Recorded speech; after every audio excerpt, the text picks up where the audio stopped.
I like my beer made with barley, maybe corn, maybe rice, but sorghum? You know, at the end of the night, when you pour all those leftover beers into one glass, you ever wonder what it tastes like? We're going to find out, Glenn. Yes, we are. He's Joe Sixpack. I'm Glen Macnow. We're at the Iron Hill Tap House in Exton for another episode of What's Brewing.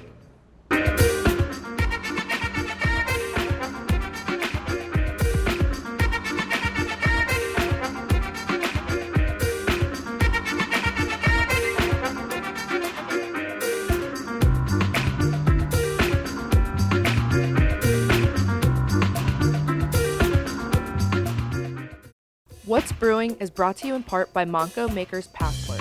Download your free digital pass and sip your way through Montgomery County. And by the Conshohocken Brewing Company, the perfect place for your holiday gathering. Reach out today at events@conchohockenbrewing.com.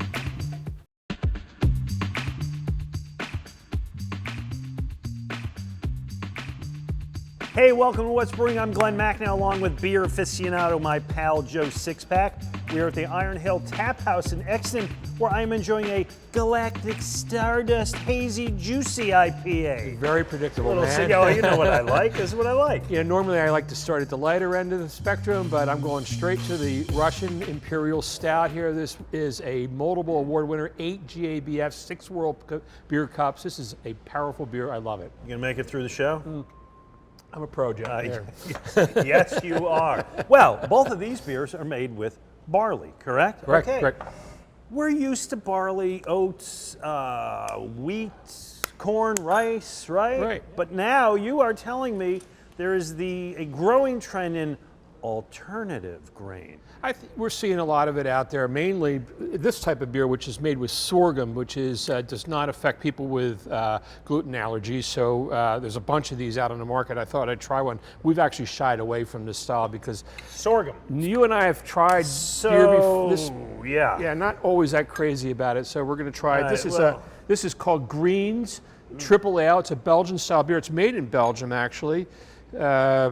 We'll see what I am you no think expert on sorghum, except that I know that it is used for both livestock feed and biofuel production. So here you go. Cheers. Yeah. That smells like actually it smells a little bit cidery. Yeah. In a men's room kind of way. That's hideous. That's really awful. I am not drinking that. Sorry about that. It's all yours, pal. It's got a surprising body for me, but it does not taste like a real authentic triple. No, it's like sweet, sassy, sticky, not good. Okay. Well, I brought you this. This is the Dogfish Head Patagonia Provisions, which is made out of Kernza. Kernza grain. Let me tell you about Kernza. I'm sorry, I gotta read this here, so bear with me. It is a distinctly crisp and refreshing German-style Pilsner. Kernza is a perennial grain that draws down carbon from the atmosphere and sequesters it in the ground. That's great. Let's enjoy. So it's one of these climate change beers. I think we're going to be seeing more things like this out there because brewers are really affected by global warming. They are. The price of everything is going crazy. And listen, I applaud the effort to help the environment and allow me to drink beer at the same time. That's great. And we will try it. It smells like a Pils. That's not bad.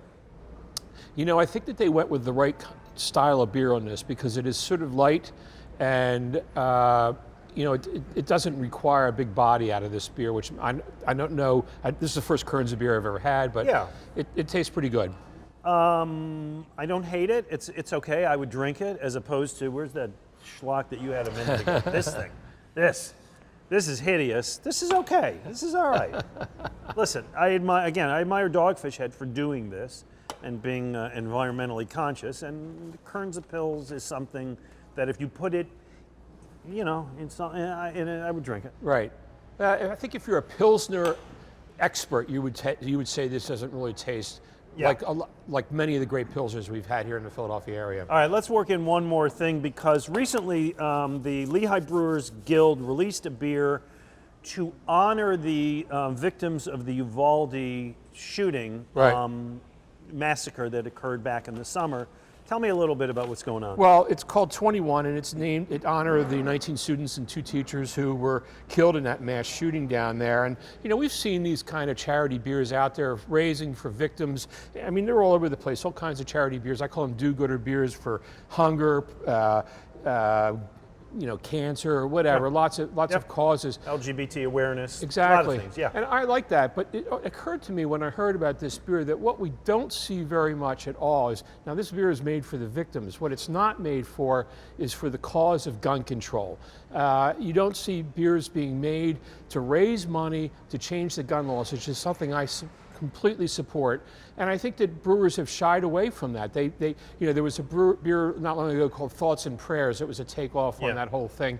But you don't see people standing up and saying, damn it, stop these guns. Right, well, it's a tricky thing to do because anything and everything is political, and of course that's a political cause, so you risk alienating part of your customer base, but what you're saying is, and I hear you, my friend, sometimes the cause is more important than the profit. Absolutely, and I think if brewers could do that, we might see a change in attitude, maybe from our politicians as well. Okay, good stuff. All right, coming up, you saw Joe Sixpack pour it at the beginning of the show. We are going to do beer mixes, which means what if you mix one beer with another?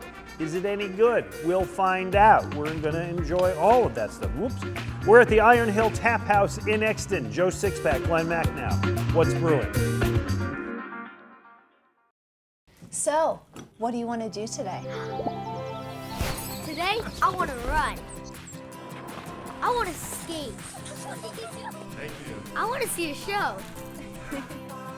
I want to play. I want to eat, like a lot. I want to sleep in a hotel. Can we do all that? We can do all that and more.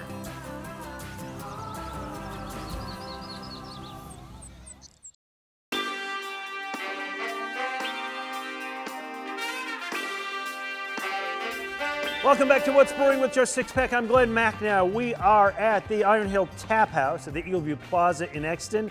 I am enjoying a Philly favorite IPA. It is one of their consistently great beers. You? This is the King's Gold Pils. Oh, that's good. This is what a Pils are supposed to taste like. There you go. Outstanding beer. Yes, not made with sorghum, by the way. All right.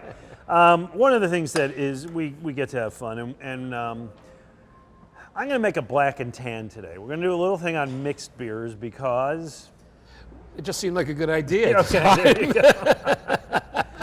He picked this part of the program. Now, I have never done this before. The first beer I ever had when I moved to Pennsylvania, which was in the fall of 1986, I walked into a bar on Lancaster Avenue and I said, I now live in Pennsylvania. Give me a beer made in Pennsylvania. It was 1986, there wasn't a lot. Right. They said, how would you like a Yingling Black and Tan in a bottle? And I said, sure. And I felt like I'd moved to That was the Pennsylvania. first time you ever had a black and tan? First time I ever had Black and Tan in Yeah, my life, and interesting. it came in one bottle, so it was Yeah. a little weird. That beer was very popular for a long time in the Philly area, but I don't see it as much anymore. I think it's still made by Yingling. Well, so, they should, because it's good. All right, so we're going to make one that's we're gonna a make real one. one here, which is always made with Guinness. Now, I've never done this. I did get my Guinness. Now, you tell me the you're gonna Guinness pour goes... Guinness goes second. Right. Okay, so here's the deal. I went yesterday to my favorite beer store, the Lower Merion Beverage Company on Greenfield Avenue in Ardmore. Jim Martin does a great job. And he said, you know, you get what you want. So I was going to get a Bass. You can't buy that's Bass. the authentic beer, Black and Tan, is Guinness and Bass, but you can't buy it Can't anymore. find Bass anymore, so I got myself an old speckled hen, English ale. I got home, they called me up, they said, you know what, the old speckled hen may not work because it's nitro. In fact, it doesn't. That's out of here. So we got a harp, All right. okay, which I know isn't an ale, but we're going to do it anyway, okay? Now, you can pour that straight in, I think. Oh, I can pour. Okay. Yeah. All right, so this is a harp out of Ireland. Nice beer. All right. Okay, there you go, nice and crisp. It will look good if this works, Glenn. Trust me, I'm a professional. All right, so the secret is about the back of the spoon. Oh, the back There of we the go. spoon. Oh, gee whiz. There's a lot going. Okay, here we go. We'll see if this works. Yeah, it's supposed to. We're going for layers. It's looking pretty good, man. We're getting it, man. We're getting it. We're It's getting looking it. good. All right, let's go over here. We don't have that much time. I bet you bartenders just love having to do this Yeah, right. for customers. I mean, come Right, take up all the time. on. Right. Okay. All right, so that is that one, no, it holds pretty Oh, good. yeah, absolutely. I hope Rebecca can get a good shot Look of at that there, but Look at that's that. pretty Can good. we get the sediment? There you go. So when you drink this, All right. I'm drinking the Guinness and then I'm drinking the Harp? I don't know. Can't you just mix it together? No, you're the pro. I got like 90% Guinness, 10% Harp in that sip. But you know, look, it's Oh, still hey, don't there. take your time there. Why don't you guzzle that down? All right, so that's a black and I tan. like it. I love it. It's a fun beer. This is now going to be part of, oh gosh, look, it looks great. This is going to be part of my beer repertoire now. I'm going to impress my friends and neighbors. It's a with good way that. to do it. Good. Yeah. You need, you know, Yeah, I enjoyed that. I think one of the tricks is a nice big glass so you can Yeah. always show it off. All right, so what do you All got? right, we're going What to are try you doing? something completely different. All right. This is going to be 2 beers, a stout, another stout. This is Wallen Paul Pack NEPA Nights Summer Stout. Okay. It's a sweet stout. Okay. And we're going to try this. I'm not going to do the whole thing Wait, with the glass. NEPA. Okay, Northeast Pennsylvania. Pennsylvania. That's where Okay. they're located. Okay. And I've had a Oh, number that's of a nice stouts looking dark beer. mixed. It's almost a shame to dilute this with anything, but and I've had, you know, we had that stout there. Yeah. There's a number of other beers made with stout By the and way, a I'm fruit enjoying beer. it. Yeah. So I'm going to try this one is with Winding Path. Yeah, we've been there. Blackberry wheat. Ooh. American style wheat stout ale. mixed with blackberry and I'm wheat. not even going to do the layered thing. This- I think this needs to be mixed. Oh. You mean I had to do all that effort and all the care and you're just slugging it in there? All right. As you said, this is like the end of the night. You pour everything into one glass. Right, right. So we got Can I just blackberry say, wheat that's and beautiful. stout. Here you go. Here's to you. Oh, I would drink that. That's dessert. That's dessert. I got That's the not bad. blackberry. The stout's kind of chocolatey. That's I know not this bad at stout all. by itself. It's very sweet. That sort of toned down the sweetness Mm-hmm. and gave it a little bit of a tart blackberry edge. I like that. That's not All bad right. at Are all. there any others that are kind of popular or anything else that people would try with this thing? Yeah, I've seen before. The big classic one is a Hefeweizen beer with a fruit beer, say a lambic beer, framboise, something like that. Okay. Known as a dirty hef. There's other words for it too that I won't go into. But Okay. Hey, I learned earlier in the year with Pete Rose, you can swear on this station. oh, really? Yeah, maybe not us. We're not Pete Rose. Yeah. And another one, I love the name of this one. This is from Shiner. There's Shiner Bock, half summer shandy. It's called a Shining Kugels. Shining Kugels. Right. That I guess sounds- that's summer shandy from Lining Kugels. Yeah. But a Shining Kugels. That sounds good. I like it. Good stuff. All right, coming up, we've been doing this series all year with Joe Sixpack, who knows this area better than anyone. Joe Sixpack's Essentials. Today, Joe Sixpack goes to Old City, tells you the places you got to get to. We're at the Iron Hill Tap House in Exton. Joe Sixpack, Glen Macnow, what's brewing? Glen Macnow here with Andrew Colligan, beer genius from Conshohocken Brewing Company. Andrew, let's run down some of our core beers with some exciting new looks. Start with Type A. Our #1 selling beer. Big citrus hop notes. Type A is our classic American IPA. Life Coach Hazy IPA. Hazy, bright, and juicy. The perfect beer for all day, every day. Puddler's Row. Maybe the best English ale in the country. Back-to-back silver medals at the World Beer Cup. Backpack Beer. The newest addition to our year-round lineup. Citrus and spicy with a refreshingly clean finish. Pack a few and enjoy the view. And everybody loves Ring the Bell. My go-to. Smooth, easy drinking lager that's perfect before, during, or after the game. This one's out of here! Thank you, Harry. All exciting choices. Enjoy them all and a whole lot more at all of our Conshohocken Brewing Company locations.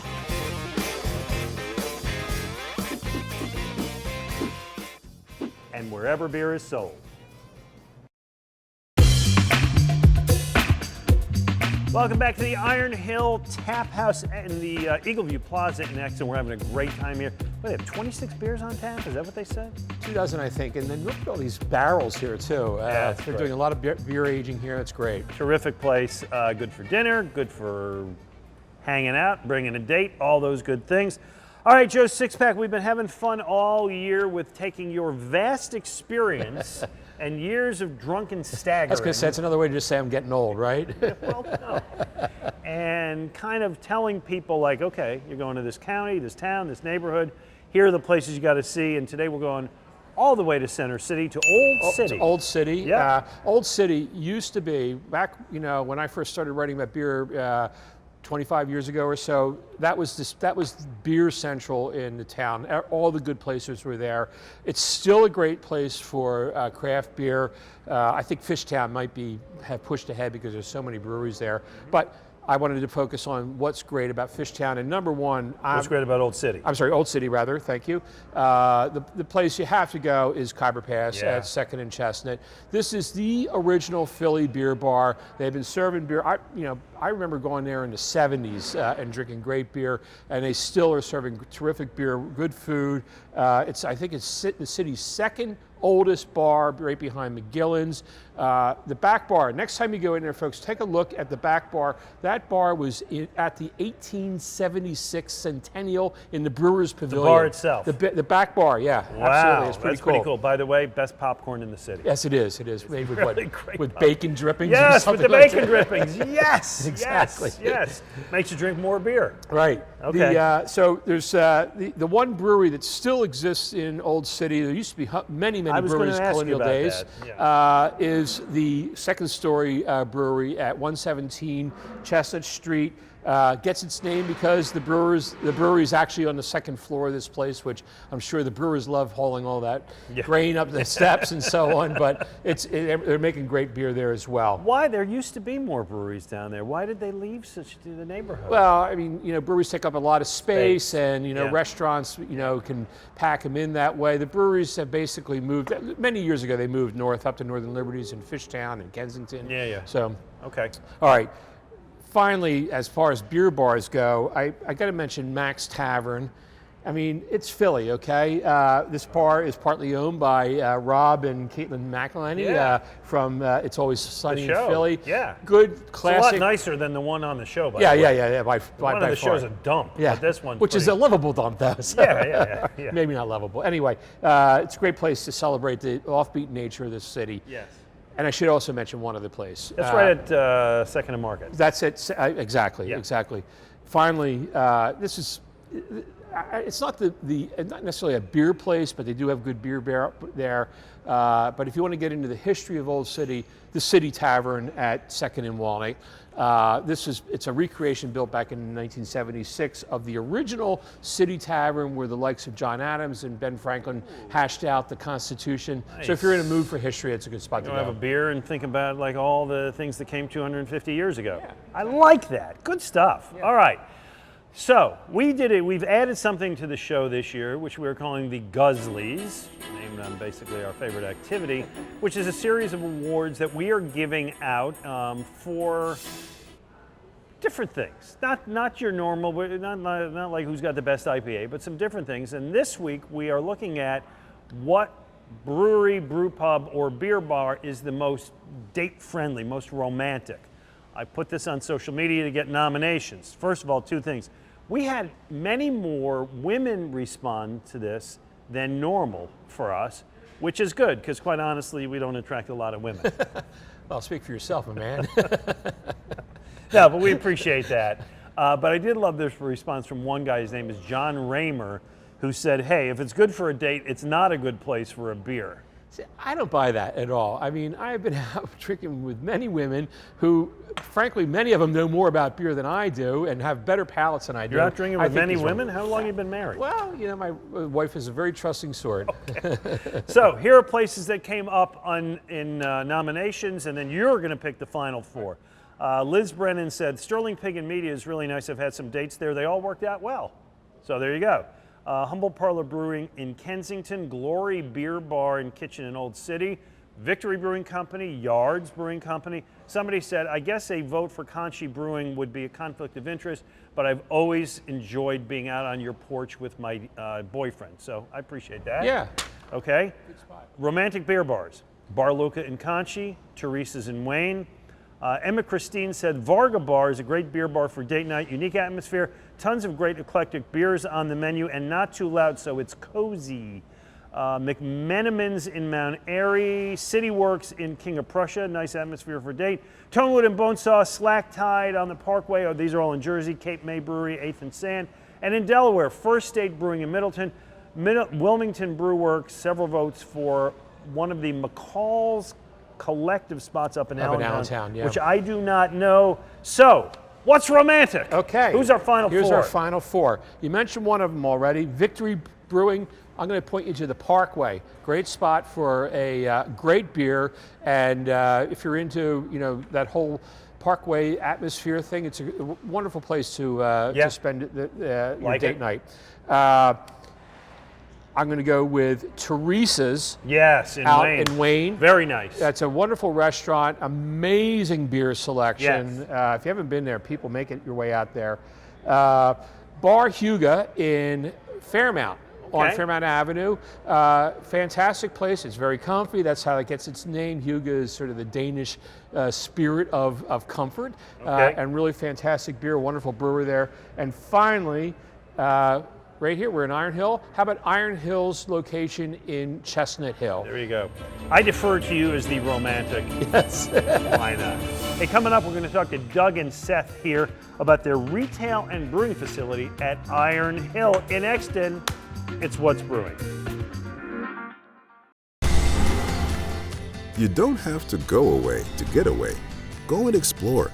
Find the small businesses that make where you live a community. When you dine, choose homemade. On a free weekend, discover the great outdoors. And if it's brewed here, enjoy it with friends. Support small for an experience you won't find anywhere else. Make it local, make it Main Street, make it Modco.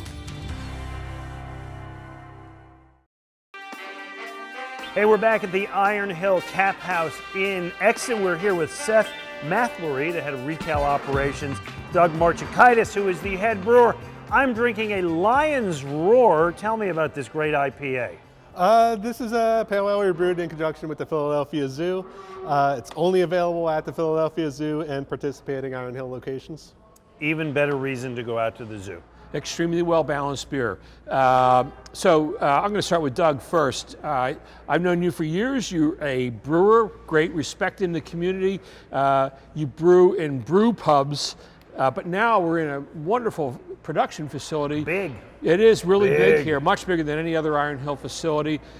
Tell us a little bit about what's going on here, but also I'm more interested in how the brewing has changed for you. Yeah, so Iron Hill, we have multiple brew pubs throughout Pennsylvania, New Jersey, Delaware, even Georgia and South Carolina. So we're definitely a brew pub group. And we've proved, over the course of the last 26 years that you could do a lot on these small brew pub systems. We've won multiple GABF medals, multiple World Beer Cup medals. We brewed pretty much every style imaginable. But the one thing we couldn't really do is fulfill our ambition. So we just needed to go bigger. And that's what we're doing here in Exton. Great. So, and you are now canning your beers for retail sales throughout the region. Seth, these are four of the beers that when we've been tasting these on draft, what is it like to be able to sell these beers in cans as opposed to on draft? It's awesome. I mean, it gives us a whole different avenue to get our beers out there to the public. As much as we love our guests coming in, our King of the Hill members, we also want to give the option you don't have to come into Iron Hill to get our beer. You can go to your favorite beer store, your favorite grocery store, and you can pick up a 4-pack and take it home and enjoy it in the comfort of your own couch. And we think that's kind of a cool concept to bring to the Iron Hill brand. One of the fun things that I enjoy about going to an Iron Hill is I'll try new stuff. I'll try different stuff. You guys have how many beers on tap right now? 24. 24 beers on tap. I don't know that I'm going to get every one every single night, but I'm going to try my best. When you can it, how many of those are you putting out in cans? So this year we have 4 core beers, and then we have 2 These being the seasonals. 4 cores? No, 2 of these are core, or will lead to core. Is one is Philly Favorite, which is our flagship, and Russian Imperial Stout, which we won 14 medals Unbelievable for. beer, great And then beer. thank you. And then King's Gold, which we actually won the GABF Gold for last year in the American Pilsner category. Galactic Stardust is a seasonal we put out. So at any given time, we have 7 SKUs to 9 SKUs available in the marketplace. Seasonal stuff? Seasonal stuff as well as our cores. So as I understand it, though, when you come here at the tap house, you're going to get to taste beers that are being brewed, not just here at the tap house, but from the other Iron Hill breweries. Right. And tell us a little bit about some of those breweries and what it is that's coming here. Well, the good thing about brew pubs is that each brewer is going to have their own personality, have their own spin on unique styles. So this kind of acts as a hub for Iron Hill. So we get to see some of those brewer voices come into play. You're a brewer. Do you ever, when one of those beers comes from one of the many brew pubs at Iron Hill, do any of them like completely surprise you that, how great they are or how bad they are? No. Absolutely. And I've worked in places where it's like, I'm the head brewer, so everything is my vision. It's great working with this crew of brewers because they hold me to a higher standard. Because sometimes I'll have what they have and I'm like, wow, I didn't think about that. And I got to figure out how he did this, so it really elevates my brewing as well. But I want to deep dive into this a little more because I think this is a really interesting thing. I can go to different Iron Hills and the brewer there may make something that's a little different than I get somewhere else. Well, not for our signature beers. For our signature beers, I understand, but kind of the edge of the menu. Yeah, but you might have some unique seasonals that are only available at those locations. Seth, Iron Hill is known for its brew pubs, and yet now you can buy these beers in various retail locations, and not only in bottle shops and so on, but you can buy your beer in other bars in the area. What's your thought about the quality and value of the Iron Hill name when you're selling those beers in non-Iron Hill locations? Sure. So, one thing we kind of joke about is we've done this exact opposite. We've been around for 25 years and we just went into retail. Most breweries, 2-3 years tops, they're in retail. So we already have a name brand recognition. We already have loyal customer base. We already have an association that people walk in, they see our tap handle, they know it's going to be a good quality product because they've been drinking it for a while. So the transition, though we've definitely stumbled a little bit, we've found our ways to get our beer out there and make sure that everyone's enjoying our product without having to come into our four walls. Right, you don't have to go to an Iron Hill to enjoy an Iron Hill. All right, quick question then. What is the single most popular Iron Hill label that's out there now? Philly Favorite. Philly Favorite is, when we first went into retail, we weren't sure it was going to be our flagship. We kind of let the market determine that. It was clear about 6 months last year that Philly was going to take that. So we moved more Philly throughout the tri-state region than anything else. It's on more draft opportunities than anything else, and this package does very well for us. Joe Sixpack, it's always about the IPA. Yeah, I know. And always about the IPA. I was really hoping he was going to say the pig iron porter. I thought you were going for this one. Anyway, Seth and Doug, we got to tell you, we've had a great time today. We've enjoyed all your beers, your hospitality. Joe Sixpack and I will be back soon to Iron Hill and Exton, and we thank everybody today for watching us on What's Brewing. What's Brewing is brought to you in part by Monco Maker's Passport. Download your free digital pass and sip your way through Montgomery County. And by the Conshohocken Brewing Company, the perfect place for your holiday gathering. Reach out today at events@conshohockenbrewing.com.